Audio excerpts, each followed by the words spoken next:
اس لیے رسول اللہ صلی اللہ علیہ وآلہ وسلم فرمایا کرتے تھے عثمان کا اخلاق میرے ساتھ ملتا جلتا ہے۔ کیا فرماتے ہیں؟ عثمان کا اخلاق میرے ساتھ ملتا جلتا ہے، یعنی عثمان بھی بڑے اخلاق کا۔ اور یہ وہ صحابی ہیں، سنیں ان کا مقام اور مرتبہ۔ فرماتے ہیں جب میں کفر میں تھا پھر اسلام کا، ان دونوں حالتوں میں نے کبھی جھوٹ نہیں بولا۔ کافر بھی تھا تو جھوٹ نہیں بولا، پھر اس مسلمان ہوا تو پھر تو مسلمان ہی ہو گیا نا۔ کفر میں بھی میں نے کبھی جھوٹ نہیں بولا۔ فرماتے ہیں کہ جب میں کفر میں تھا میں نے کبھی گانا نہیں سنا، کبھی کسی عورت کا گانا نہیں سنا، پھر تو میں مسلمان ہو گیا، پھر تو کیا ہی سنا۔ فرماتے ہیں کہ میں نے کبھی چوری نہیں کی، جب کفر میں تھا تب بھی نہیں کی، پھر تو میں مسلمان ہو گیا۔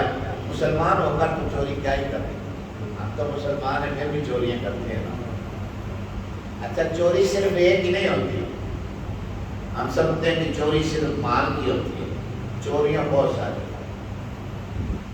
ہر بندہ اپنی حیثیت کے مطابق چور ہے، الگ الگ چوریاں ہیں، حافظوں کی الگ چوریاں ہیں، عالموں کی الگ چوریاں ہیں، حاجیوں کی الگ چوریاں ہیں، مولویوں کی، پیروں کی الگ چوریاں ہیں، دکانداروں کی الگ چوریاں ہیں، اور جو ملازم ہیں ان کی الگ چوریاں ہیں، جو وکیل ہیں ان کی الگ چوریاں ہیں، جو جج ہیں ان کی الگ چوریاں ہیں، جو سیاستدان ہیں ان کی الگ چوریاں ہیں، جو وزیر ہیں ان کی الگ چوریاں ہیں، جو وزیر اعظم ہیں ان کی الگ چوریاں ہیں، اور جو فیلڈ مارشل ہیں ان کی الگ چوریاں ہیں، فوج کے جنرل کرنل ان کی اپنی چوریاں۔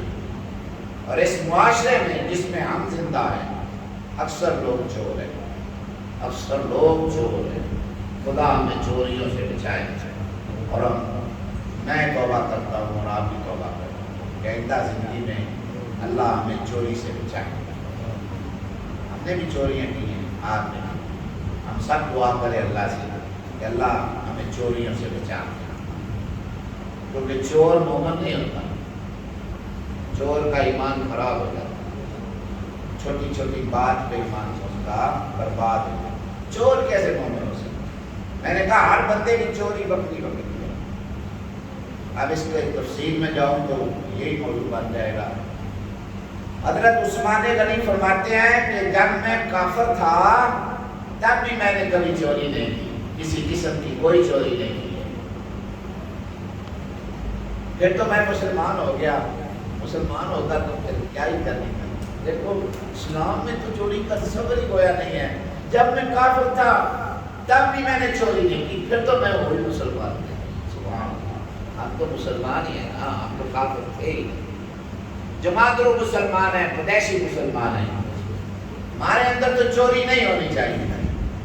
ہم رسول اللہ کے غلام جو ہوئے، قرآن کو ماننے والے جو ہوئے، صاحب اخلاق جو ہوئے، 1,24,000 پیغمبروں کی امتوں کے سردار امت جو ہوئے، ہمیں چوری زیب نہیں دیتی، کسی قسم کی چوری بھی زیب نہیں دیتی۔ کیا عبید کرتے ہیں؟ کیا کتاب چوری نہیں کری؟ کرتے ہیں؟ چوری نہیں کری، جان چلی جائے چوری نہیں کری۔ چور مومن نہیں ہوتا، چور مسلمان نہیں ہوتا، کسی قسم کی بھی چوری نہیں کرنی ہے۔ اللہ سے توبہ کرتے ہیں کہ اللہ تو ہمیں توفیق دے کہ ہم چوری نہ کریں، کیونکہ تیری توفیق کے بغیر کچھ نہیں کر سکتے۔ تو اگر ہمیں توفیق نہ دے تو پھر ہم نہیں پا سکتے۔ اللہ ہم تجھ سے دعا کرتے ہیں تو ہمیں توفیق دے، جو پچھلی زندگی میں ہم نے کی ہیں وہ ہمیں معاف کر دے، اور آئندہ ہمیں چوری سے محفوظ فرما دے۔ تو حضرت عثمان غنی کیا فرماتے ہیں؟ جب میں کافر تھا تب بھی میں نے چوری نہیں کی، پھر تو میں مسلمان ہوں۔ اور فرمایا میں نے کبھی کسی کو قتل نہیں کیا، جب میں کافر تھا اس معاشرے میں بات بات پہ تلواریں نیام سے نکلتی تھیں اور گردنیں تن سے جدا ہو جاتی تھیں، لیکن عثمان غنی نے ایسی کسی لڑائی میں شرکت نہیں کی، اپنے آپ پہ غلبہ رکھا، اپنے آپ پہ قابو رکھا، اپنے نفس کی اطاعت اور فرما برداری نہیں کی، لڑائی سے دور رہے۔ اس لیے فرماتے ہیں کہ میں نے حالت کفر میں بھی کبھی کسی کو قتل نہیں کیا، اور پھر تو میں مسلمان جو ہو گیا۔ ہم مسلمان ہو کر قتل کرنا چاہتے ہیں اپنے دشمنوں کو مارنا چاہتے ہیں، اپنے مخالفوں کو مارنا چاہتے ہیں، سوچے بھی نہ کسی کو مارنے کا، سوچے بھی نہ، خواہ وہ جتنا بڑا ہی دشمن ہونا۔ کیوں کہ مارنے والا بھی کبھی زندہ نہیں رہے گا، مارنے والا بھی زندہ نہیں رہے گا، وہ تو مر جائے گا، لیکن کیا مارنے والا ہمیشہ کے لیے زندہ رہے گا؟ یہ معاملہ اللہ پہ چھوڑے، زندگیوں کا معاملہ اللہ کی امانت ہے زندگی۔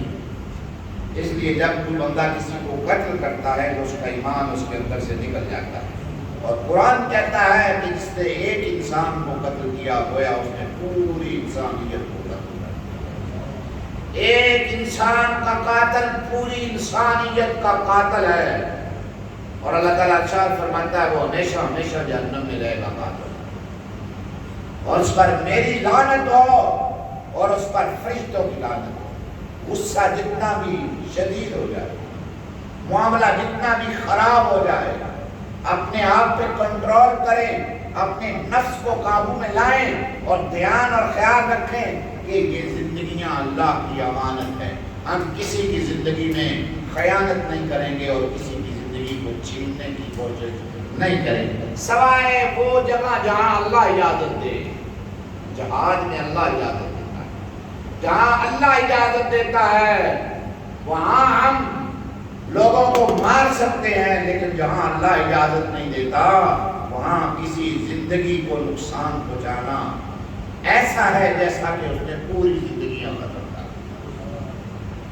فرماتے ہیں